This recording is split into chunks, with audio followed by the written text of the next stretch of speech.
All right, fellow English teacher friends. So for this writing workshop, I want to take a look at Zelensky's appeal to the Russian people, the speech that he gave on February 24th. So like probably most of you, I am consumed by world news. It's unsettling times, and clearly that anxiety filtrates into our classroom because our students likewise are holding on to some degree of fear in our untroubling times. So I like to bring that kind of content into the classroom. I think it's important for students to have an objective adult help them process some of these things because it's big, especially for teenagers. So what we did was pretty much held typical class in the sense that we had a discussion around the actual speech. So kind of go, I call it rhetorical terms and devices hunting. We go looking for like the salient moments within the text that create and construct meaning, authorial intent. So just regular Socratic seminar, Harkness discussion, fishbowl. Those of you that are familiar with my work know that I like to do the Plato's Plato discussion, but we just did a straight up discussion for this, just tore apart the text. And then from here, we're in exam test prep mode. We just did a practice rhetorical analysis, a timed writing after we had deconstructed the text. So we'll take a look at some of my students' work. And as always, as is the case with all of my writing workshops, you'll see how my students manipulate the templates that I equipped them with back in early September when the academic year began. So we'll break down the introductory paragraphs, discussing the declarative and the inverted thesis, and then the body paragraphs we always tackle syllogistically. So let's dive right in. So again, I think for those of you that are following my YouTube channel or staying abreast of my work in the AP groups or run the periphery of my mastermind, you hear me say this all the time, and it's really important, this idea that you got to Bob Ross your instruction. In order for templates to work, especially mine, that there is a certain degree of complexity to them, especially when you're first introducing them to students, that it's vital, I think, that teachers position themselves as the experts in the classroom and write with their students. So that's what I mean when you Bob Ross your instruction. So get to the canvas and the easel, just like Bob Ross did, and paint with your students. Walk them through the whole process from start to finish. Show them a couple of introductions, show them a couple of body paragraphs, and you're good to go. So at the time of recording this particular writing workshop, it's March 14th, and at this stage of the academic year, I really don't Bob Ross all that much because, as we know, the kids can't take me to the exam and they can't take me to college. They've had 7 months to learn how to manipulate and wield my templates, so I did not give them any modeling whatsoever. This is 100% their work under timed constraints. So I gave them 45 minutes to do this. So the question is, how do I write the introductory paragraph? And as is always the case with rhetorical analysis, and you can see this in my other videos, the template never, ever, ever changes. For rhetorical analysis, you always declare the thesis, and then for literary analysis, and I got a lot of videos that show you how to do literary analysis, you always invert. So rhetorical, declare, literary, invert. So we'll explore the declarative thesis for this. So I contend, especially with the FRQ2 on the Lang exam, implicit in every prompt that the College Board creates are two questions. And this is also true for the literature exam. What is the authorial intent, and how does the author construct meaning? So ultimately, when we look at Zelensky's speech, we have to ask ourselves, what's his intention, right? Because rhetoric doesn't exist in a vacuum. There's a purpose there. There's an intentionality. So we need to articulate that in the introduction in order to get anchored in a thesis statement. But of equal and secondary importance is the following question: how does the author construct meaning? So here we got to get into the terms and devices. So when my students declare their thesis, they tackle both of those questions simultaneously. So I have a poster in my room of this slide, and we add to it. We have like little sticky notes that we add to it. But we brainstormed a few months ago kind of some of the patterns that we see recurring over and over again in our reads. And my students do a lot of reading of short text. We take a look at a lot of nonfiction, speeches, passage, historical documents, real short. And over and over and over again, the same terms keep reappearing. And this is kind of a word smattering bank of some of those trends that we see with those passages. So I tell my guys to go rhetorical terms, devices, hunting. Like in your introduction, try to find the 3 most relevant, germane, salient terms in terms of the construction of meaning, and get your thesis anchored around that. So should probably say this too. I'm skipping around because I'm assuming that most of you are familiar with my work at this stage of the game, but I have to keep in mind that that might not be the case. So in terms of the declarative thesis, here's what we want. It's pretty much the same as the inverted. So when you declare, you're going to start with the thesis. Just out of the gate, boom, drop the answer, right, to the question. And from there, it's context and background. And one of the things you'll see my students do is I do a word study academy all year long. So very intensive word study. So my students' vocabs, if they give me an iota of attention and effort, their vocabularies augment pretty substantially over the course of the academic year. And then in other videos, I've talked about this, and you can backtrack and go look at those. My students really do a nice job for the most part of manipulating their syntax. We use a book called Write It Right by Strunk and White. And in that book, Strunk and White assert that there's 12 different ways to construct a sentence. So you're going to see my students have some pretty decent attempts at achieving voice, rhythm, and flow.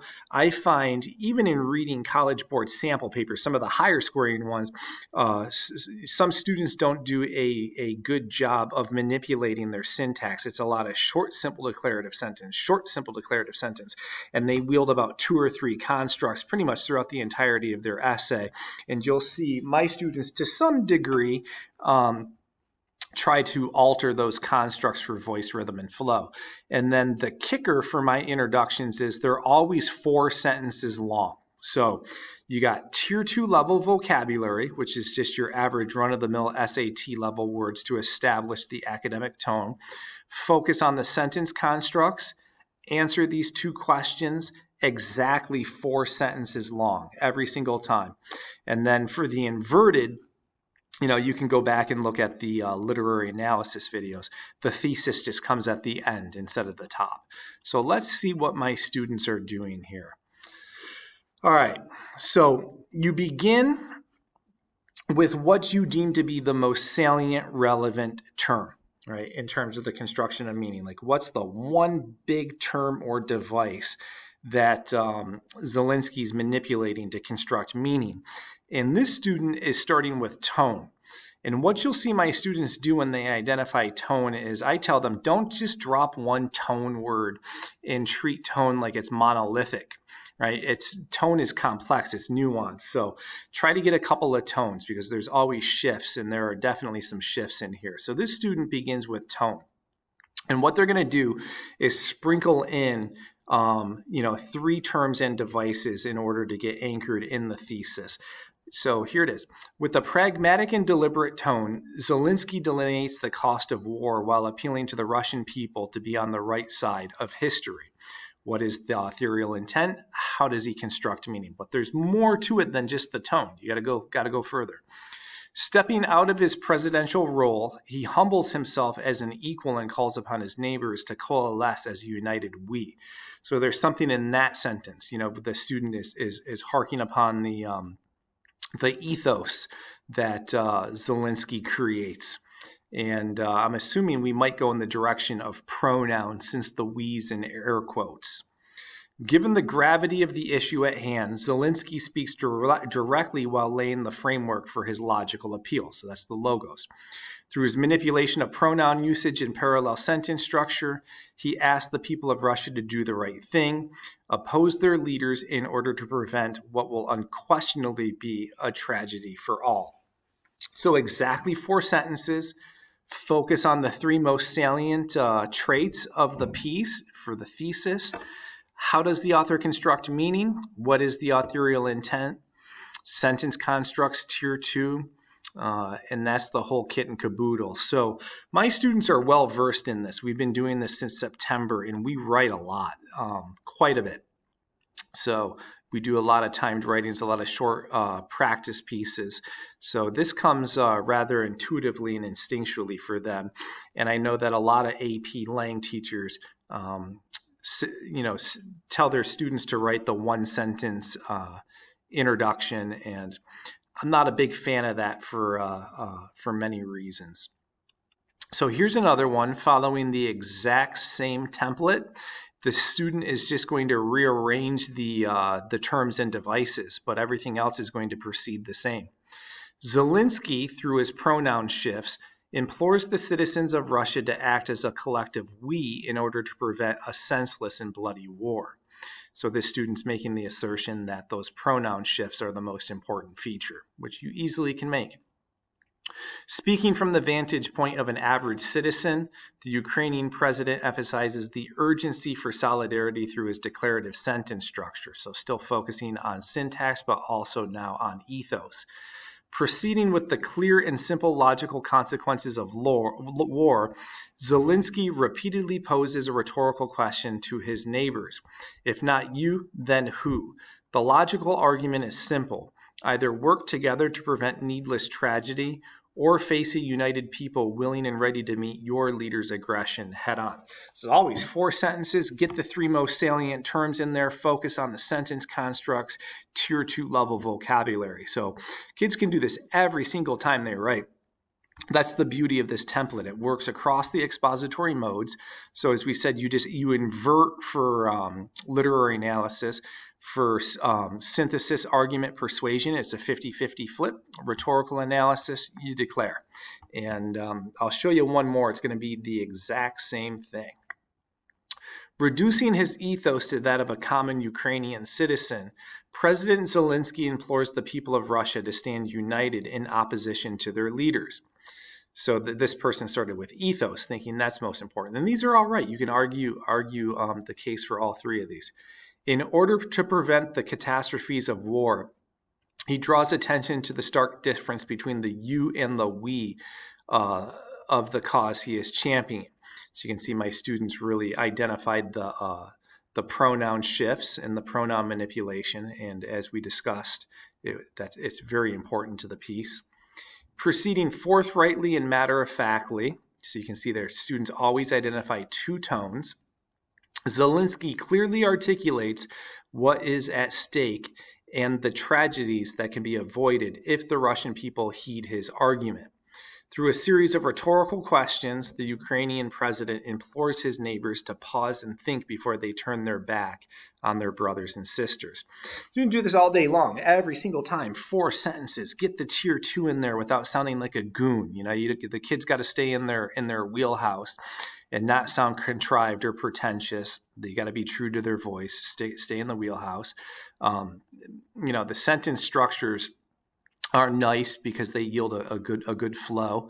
And it's all here. I mean, it's a clearly articulated thesis.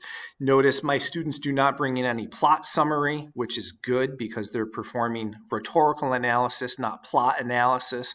And as we know in looking at College Board sample papers, a lot of kids immediately out of the gate begin to do plot analysis, and therefore they're not meeting the demands of the assignment.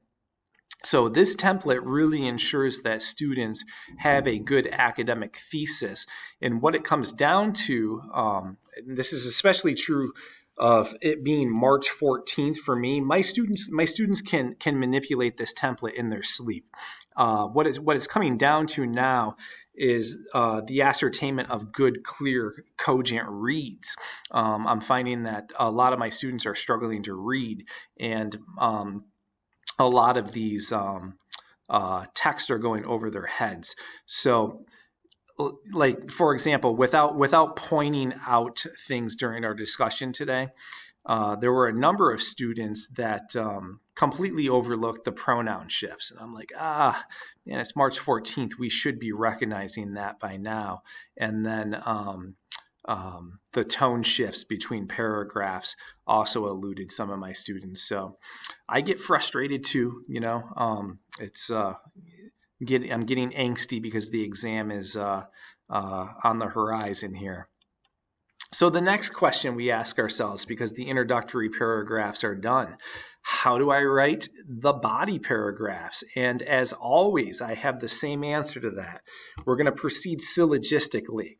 And I'm going to give a real cursory overview of the syllogistic construct just because I've gone on and on about it in my other videos. And again, if you're new to my material, just backtrack. If you're interested in adapting this this template for your own classroom purposes, or reach out to me and we can Zoom or something and I'll explain it. But it's rooted in the Aristotelian tradition. So Aristotle ran a school called the Lyceum, and the rich aristocratic boys would go there to learn oration, polemics, debate, and the maths and the sciences. So some of you might be familiar with works like Plato's Republic, where you throw out an essential question. And for this particular text, it was, what is justice? And all these political think tanks come to the mic and they offer their definition, their explanation of what justice is. And each definition is structured in syllogistic format. And what I mean by that is it proceeds from premise, conclusion. And we, as composition teachers, talk a lot about line of reasoning and sustaining line of reasoning. I use the term cogency with my students. Means the exact same thing. But what we want is bulletproof logic when our students write. And oftentimes they have these really great thoughts. They just don't know how to get them down on paper and capture their thinking. So when you proceed from premise, conclusion, you get this very mathematic sort of flow to your reasoning. So you may say something like this. Premise 1, arsenic is deadly. Premise 2, my dog ate arsenic.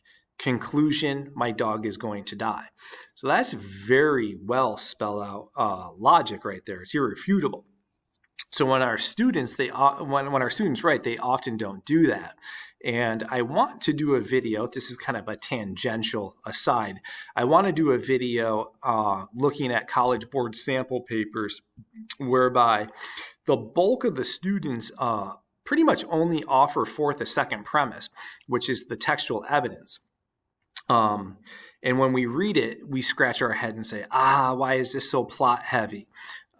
Major faux pas in academic writing is that students aren't trained to drop a first premise, and we'll go over that in just a second. So in terms of adapting that syllogistic method for the purposes of writing rhetorical analysis, the first premise is going to be an argument containing the terms and devices. So that big bank of words that I said I have a poster on my wall of, they're going to derive it from those and just make an argument around it. Second premise is going to be textual support. And I tell my students to teeter-totter balance their quoting and paraphrasing. Don't do one more at the expense of the other. And then the conclusion, and I always really need to emphasize this. We're talking the conclusion of the body paragraph, not the conclusion paragraph of the essay, is where the textual analysis comes in. And I always tell my students that the first premise is a promise, and you kind of got to go back and shake hands with that. Echo the thesis, link to the thesis in the conclusion. So really good students say this to me, Mr. Kuhn, we're using templates. So the introduction's 4 sentences long, always, always, always. You must have a magic number in terms of the length of a syllogistic body paragraph. And I say I do. So I think a good full-length, girthy, well-argued body paragraph should shoot for 10 sentences.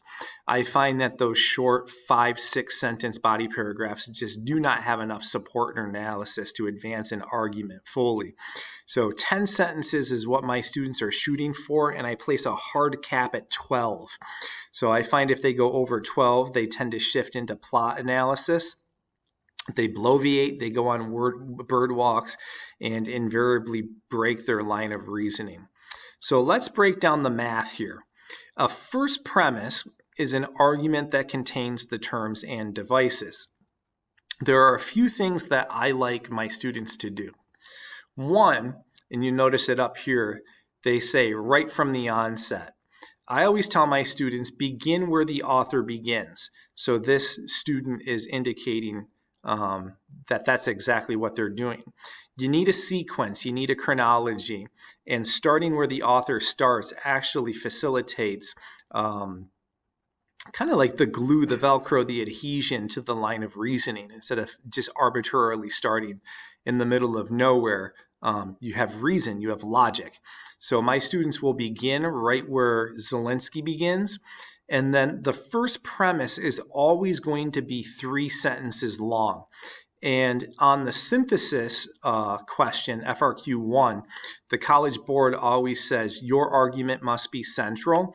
And I say this to my students and any AP teacher willing to listen. I say the College Board should put that on every single prompt. Your argument must be central because it's expository writing, which is argumentation. And oftentimes what happens is students will start quoting up in here. And as soon as they do that, they've broken from their argument and have begun plot summarizing. And again, we don't want that to be the case. So the other thing I want my students to do is to multitask the first premise. And what I mean by that is find how the terms and devices interconnect with each other. Because if students have an inability to do this, to analyze the totality of the piece, and if they're singular tasking, then they're going to have one paragraph tone, one paragraph diction, one paragraph syntax, one paragraph ethos, pathos, etc. And you're going to run out of time. It's a time writing, and it's too methodic and clumsy to do that. So look at how this student combines the elements, the terms, and the devices together, going chronologically. Right from the onset, Zelenskyy acknowledges the gravity of the situation, which is reflected in his short, simple declarative sentence structure. So you see, get the terms and devices in there and argue. Further, he establishes the contrast between his presidential and rhetorical preference for dialogue versus his Russian counterpart. Given that his chief aim is to create a singular union with his neighbors, Zelenskyy also deems it necessary to humble his ethos to that of a common citizen on equal footing.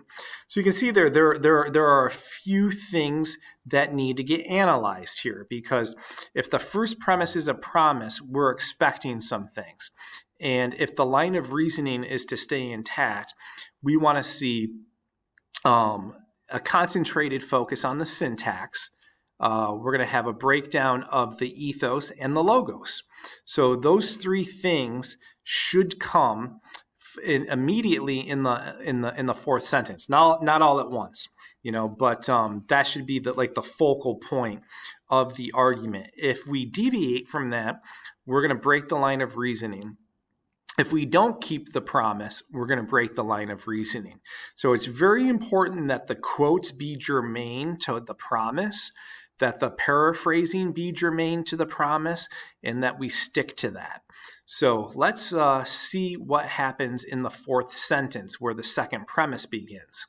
I always tell my students, get into the text. Like, this is where the textual support begins, right here in the 4th sentence.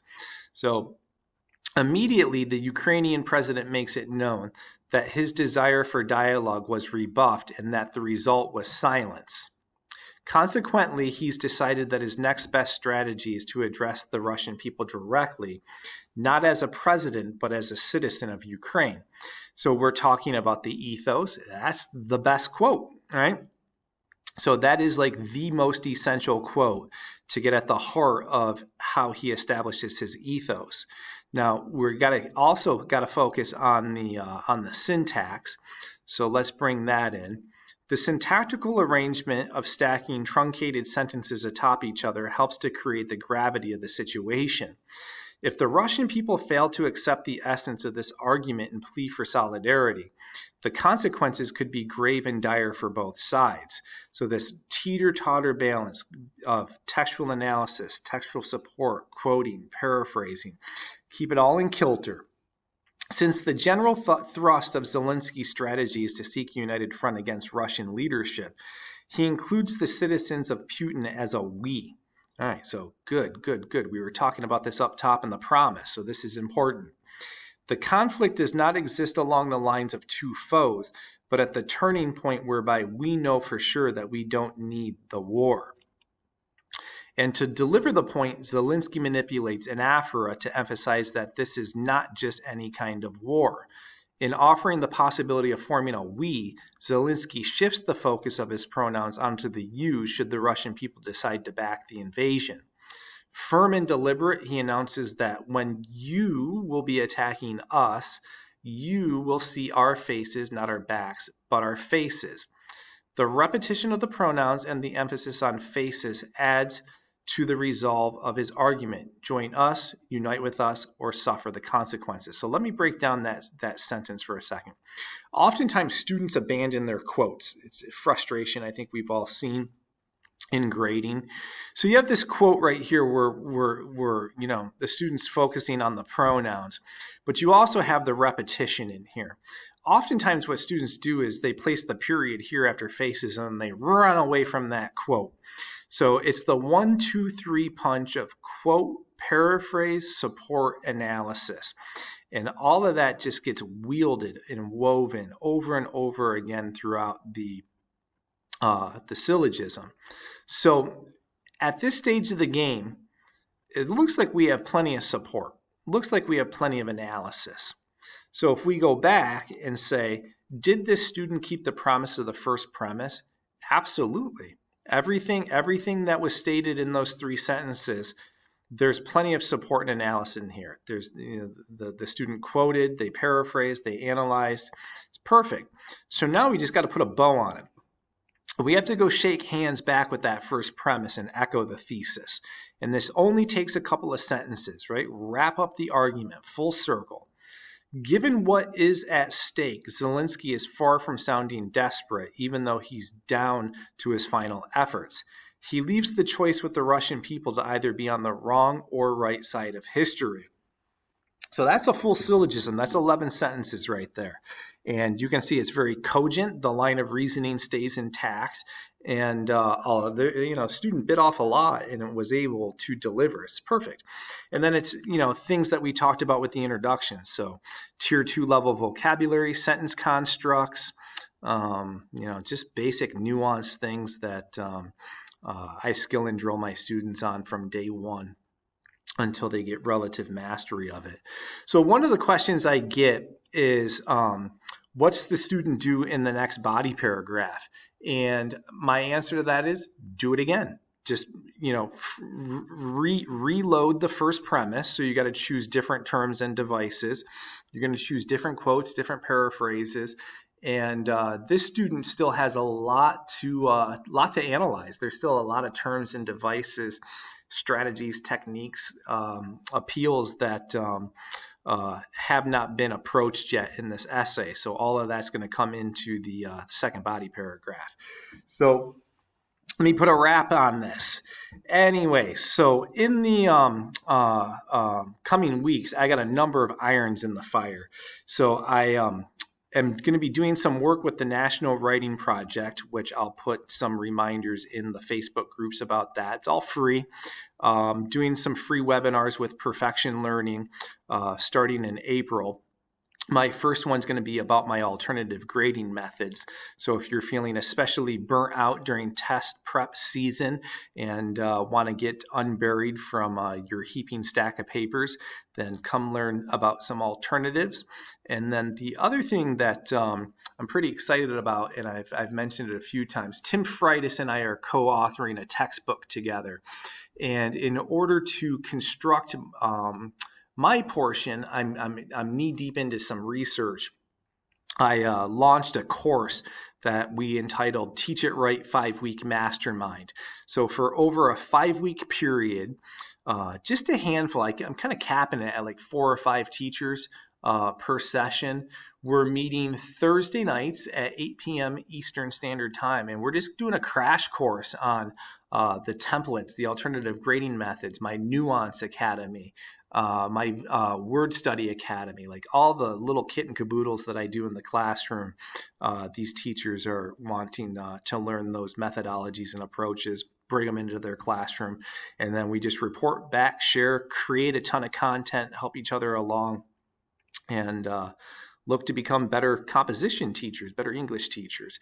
So if you want this PowerPoint that you're seeing before you, you can email me at teachingwritingcoach@gmail.com and I'll send it your way. Just identify what you're requesting. And if you want any information on any of my projects or that 5-week mastermind, I have a webpage, teachinghowtowrite.com, and you can go there and just a bunch of free stuff on there too if you want to take a look and browse around. So hope this was helpful for you. It's definitely timely. So for now, happy teaching, happy writing, and I'll be back soon.